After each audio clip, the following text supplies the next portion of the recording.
اور جب اللہ والے، اللہ کے بندے ایسے ہوتے ہیں کہ جب ان کو سامنے یہ بات آتی ہے کہ یہ چیز حرام ہے، تو چاہے وہ کتنے ہی سخت حالت میں ہوں، اللہ تعالیٰ ان کو توفیق دیتا ہے اور وہ بچتے ہیں حرام سے. اور پھر مشاہدہ یہ ہے کہ اس کے بعد اللہ تعالیٰ کی طرف سے دروازے کھلتے ہیں، ایسے کھلتے ہیں کہ یرزقہ من حیث لا یحتسب. قرآن فرماتا ہے وَمَن یتق اللہ یرزقہ من حیث لا یحتسب. جو اللہ تعالیٰ کا خوف دل میں رکھتا ہو، تقوی رکھتا ہو، اس کو اللہ تبارک و تعالیٰ ایسی جگہوں سے رزق عطا فرماتے ہیں جہاں سے اس کا گمان بھی نہیں ہوتا. اللہ تعالیٰ فرماتے ہیں اور اس کا مشاہدہ کرا دیتے ہیں. مجھے یاد ہے ایک مرتبہ ایک نوجوان میرے پاس آئے اور انہوں نے آ کے بتایا کہ وہ ایک انشورنس کمپنی میں ملازم ہے اور انہوں نے جو کچھ علم حاصل کیا وہ سارا انشورنس ہی کا علم حاصل کیا. وہ ایک ایکچوری کا علم کہلاتا ہے. اس وقت اس زمانے میں اکا دکا ہی ملک میں کوئی ہوا کرتے تھے ایسے، تو شاید وہ پہلے ہی آدمی تھے جنہوں نے ایکچوری کا علم حاصل کیا تھا اور اس کی بنا پر انشورنس کمپنی میں ایک بڑی زبردست تنخواہ ان کو کے اوپر ملازم تھے. تو میرے پاس آئے تو آ کے پوچھنے لگے کہ مجھے تو پتہ نہیں تھا، مجھے بعض علماء نے بتایا کہ انشورنس کا جو کاروبار ہو رہا ہے یہ حرام ہے، تو میں آپ سے مسئلہ پوچھنے آیا ہوں حرام ہے کہ حلال ہے؟ اور میں ملازم ہوں، وہاں پر ملازمت کر رہا ہوں، میری ملازمت حلال ہے کہ نہیں ہے؟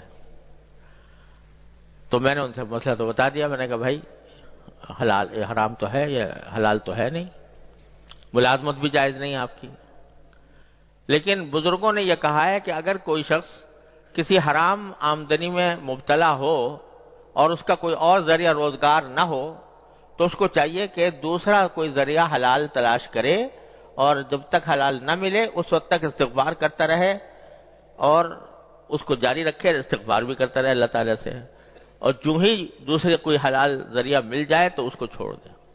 تو آپ کے لیے گنجائش یہ ہے کہ آپ اس طرح دوسرا روزگار تلاش کریں جیسے ایک بے روزگار آدمی تلاش کرتا ہے، اور جب مل جائے تو چھوڑ دیں. تو اس نوجوان کو اللہ تعالیٰ نے کیا پتہ نہیں اس کے کو عظیمت عطا فرمائی تھی. وہ کہنے لگا مفتی صاحب میں آپ سے مسئلہ پوچھنے آیا ہوں، مشورہ لینے نہیں آیا.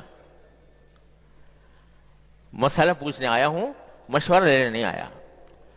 جب آپ نے کہہ دیا کہ حرام ہے تو بس حرام ہے، آج سے ہی میں نے چھوڑ دیا. اور مجھے اللہ پر بھروسہ ہے کہ اللہ تعالیٰ مجھے بھوکا نہیں مارے گا. جب حرام ہے تو حرام ہے. یہ جملہ اس کا مجھے آج تک یاد ہے کہ اس نے کہا مفتی صاحب میں آپ سے مسئلہ پوچھنے آیا ہوں، مشورہ لینے نہیں آیا. جب کہہ دیا حرام ہے تو حرام ہے، آج سے ختم.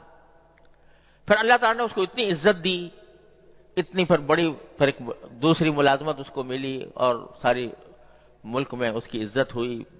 شاید باہر بھی چلا، بہت عرصے سے مجھے پتہ نہیں کہاں ہے، لیکن مجھے پتہ چلا کہ اللہ تعالیٰ نے اس کو غیب سے اس کے لیے دروازے کھولے. ایک مثال نہیں، سینکڑوں مثالیں ہیں. ہوتا کیا ہے کہ شروع میں انسان یہ بہکاتا ہے، شیطان یہ بہکاتا ہے کہ اگر تو نے یہ حرام کام چھوڑ دیا تو تو بھوکا مر جائے گا، تیرے لیے مشکلات کھڑی ہو جائیں گی. لیکن جب اللہ کا بندہ کوئی اللہ پر بھروسہ کر کے چھوڑتا ہے تو اللہ تبارک و تعالیٰ اس کے دروازے کھولتے ہیں. ابھی ہمارے قریبی میں آپ سب لوگ جانتے ہو، یہ جو بیچارہ جو نوجوان ہمارے ہاں مدفون ہے، جنید جمشید مرحوم، اس کی مثال دیکھ لو کہ لاکھوں کی آمدنی جس شخص کی ہو اور اس نے اس کے اوپر لات مار کر اللہ کی خاطر چھوڑ دیا، کیا اللہ تبارک تعالیٰ نے اس کو وہ مقام اس کو اس جگہ پر بھی کبھی نہ ملتا جو آج آخر میں اس کو اللہ تعالیٰ نے عطا فرمایا، دنیا کے اندر بھی اور آخرت میں بھی اللہ تعالیٰ نے. بات ساری یہ ہے کہ اللہ پر بھروسہ ہو، یہ فکر ہو کہ میں اس دنیا میں بندہ بن کے آیا ہوں، خدا بن کر نہیں آیا، میں کسی کا بندہ بن کے آیا ہوں. جب یہ فکر ایک مرتبہ دل میں بیٹھ جاتی ہے تو پھر یہ مال و دولت وغیرہ جو کچھ بھی ہیں یہ سب ہیچ در ہیچ ہو جاتے ہیں.